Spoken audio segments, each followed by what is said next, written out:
Hey parents, Denny Strecker here from Skillz Dynamic Martial Arts. Again, continuing our series on discipline. And so we want to take a step back today and kind of just look at a general overview of discipline. For 2 weeks now, I've been shooting a video each and every day talking about a different part, different aspect of discipline and how to help you and help your ninjas become better at their general discipline or helping your ninja develop discipline. Well, today I want to take kind of an umbrella general overview, and there's two regards. What got me thinking about this is the parents here a lot of times are amazed or surprised at how well I can get the kids to do what it is that I want them to do, or basically what they end up need to be doing. I'm going to Bemis Elementary School here in a couple weeks. I'm going to be working with the entire third grade at Bemis Elementary. It's going to be about 85 to 100 kids. And again, the teachers and the principal are all surprised that it's me and up to 100 kids. And basically, I'm able to get them to do what they should be doing. So in a presentation, they're going to be sitting crisscross applesauce when I ask them to.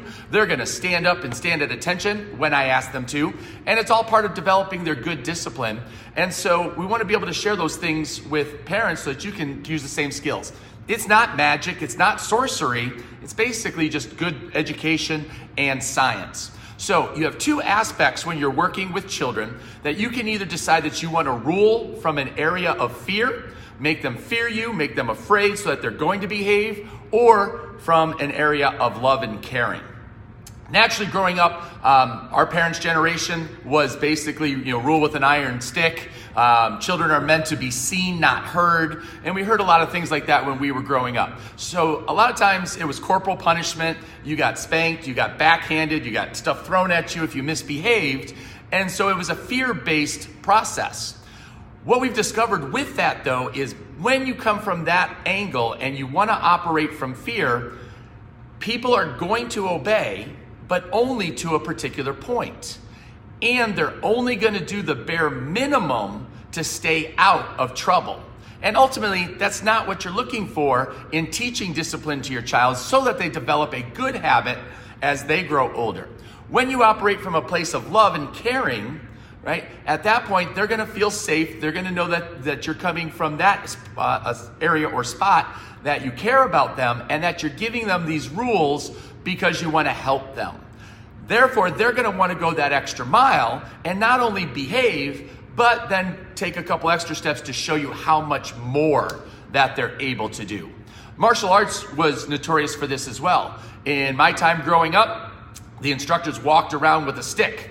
And if you were supposed to be in a horse ride stance, and if you moved, you got whacked with the stick. If you did something you weren't supposed to do, you basically got 50 push-ups. So again, that was fear-based. Being martial or military, that area makes sense. But what we've found is over the years, that doesn't work for kids. And certainly, I don't think you want your child to grow up being afraid of you as a parent. I certainly don't want my ninjas afraid of me. I want them to respect me, right? I want them to listen to what it is that I have to say, and I want them to do what it is that they're supposed to do. And I don't have to yell and scream to do that. So that's my goal to you, is to be able to teach you that same process. So really think about what you're doing. Are you coming from an area of fear and you're trying to rule with that iron fist and say, this is the way it is, behave or else, right? And you're always threatening and you're always giving, different consequences or punishments? Or are you trying to come from an area of love and it's a whole different approach at that point? You're going to be able to not have to yell and scream. You're not going to have to threaten. You're going to be able to just express what it is that they're supposed to be doing. And more often than not, the kids are going to do it. Perfect example here at the karate school. This month, we've been talking about discipline in classes, and I've charged the ninjas with improving their discipline.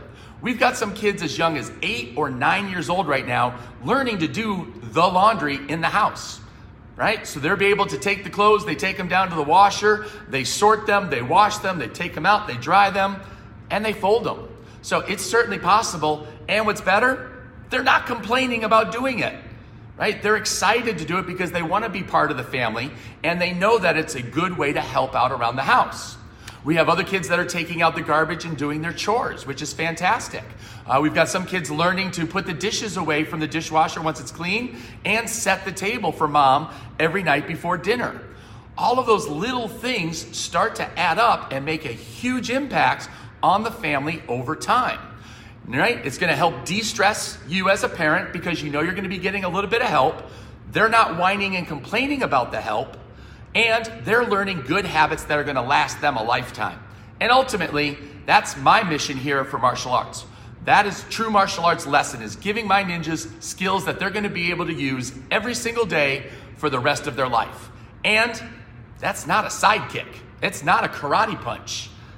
You know, those things are cool, but they're not very practical in your everyday life. We're working on being able to improve our ninjas' lives with awesome discipline.